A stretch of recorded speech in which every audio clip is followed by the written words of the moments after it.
Om Swastiastu, perkenalkan nama saya Gede Bagus Nugraha dengan NIM 22151019. Ini saya akan menjelaskan studi kasus yang ketiga pada tugas akhir, yaitu pada sebuah perusahaan manufaktur komputer yang mengendalikan sistem produksi mengalami serangan malware yang menyebabkan gangguan besar pada proses produksi. Nah, ternyata komputer tersebut menggunakan sistem operasi yang sudah usang atau lama yang tidak mendapat pembaruan keamanan. Nah, di sini saya akan menjelaskan 3 poin, yaitu penjelasan risiko keamanan yang dihadapi ketika menggunakan sistem operasi yang sudah lama atau usang, apa saja langkah-langkah yang perlu dilakukan untuk meningkatkan keamanan, dan yang terakhir tuh kita akan diskusikan peran patch management dalam menjaga keamanan komputer. Nah, untuk yang pertama itu risiko keamanan ketika menggunakan sistem operasi yang usang. Nah, kekurangan yang pertama itu ada kekurangan patch keamanan. Nah, di sini yang dimaksud yaitu em, sistem operasi sudah tidak mendapat pembaruan lagi dari vendor, sehingga kerentanan yang sebelumnya ada atau celah-celah yang sebelumnya ada itu tidak dapat diperbarui atau ditutupi. Nah, yang kedua itu ada eksploitasi kerentanan yang diketahui. Seperti yang tadi, penyerang dapat memanfaatkan kerentanan yang telah dipublikasi atau yang telah diketahui sebelumnya, tapi tidak diperbaiki oleh sistem.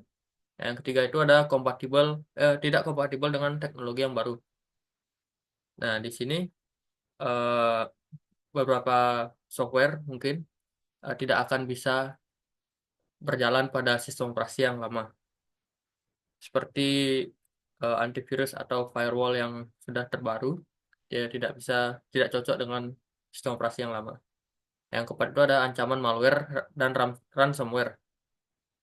Nah, sistem operasi yang lama ini sering menjadi target untuk serangan malware karena eh, seringkali memiliki tingkat keamanan yang lebih rendah.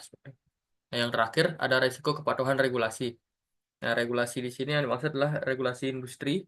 Ketika industri menginginkan eh, keamanan komputer yang lebih baik untuk keamanan data industri dan lain-lain. Nah, langkah-langkah untuk meningkatkan keamanan komputer pada sistem komputer di produksi.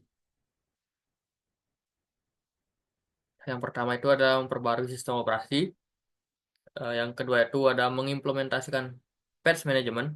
Nah, di sini yang dimaksud eh, memastikan semua perangkat lunak, termasuk sistem operasi dan aplikasi, selalu diperbarui dengan patch keamanan yang terbaru. Yang ketiga itu menggunakan perangkat keamanan tambahan seperti antivirus dan firewall. Yang keempat itu melakukan backup secara rutin. Yang kelima itu mengedukasi kepada pengguna agar lebih hati-hati untuk menggunakan komputer yang digunakan pada produksi.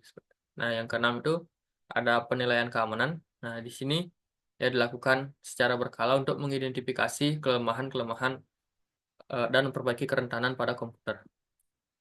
Nah, kita akan berdiskusi dengan patch management pada keamanan komputer. Yang pertama itu berfungsi untuk mencegah eksploitasi kerentanan. Nah, dengan menerapkan patch secara tepat waktu, perusahaan dapat mengurangi kerentanan yang dimanfaatkan oleh penyerang. Nah, yang kedua itu ada memastikan kepatuhan. Nah, di sini yang dimaksud adalah standar-standar seperti ISO, NIST yang mengharuskan penerapan patch sebagai bagian dari manajemen risiko. Yang ketiga itu ada mengurangi downtime. Nah, ya, patch yang diterapkan dengan baik dapat mengurangi gangguan akibat serangan cyber. Nah, yang terakhir itu ada meminimalkan risiko serangan berantai. Nah, di sini dalam lingkungan manufaktur, satu perangkat yang terinfeksi dapat menyebarkan malware ke seluruh jaringan yang dapat dicegah dengan patching. Nah, jadi seperti itu untuk diskusi patch management kali ini. Apabila ada kesalahan kata, mohon dimaafkan. Terima kasih. Bisa di-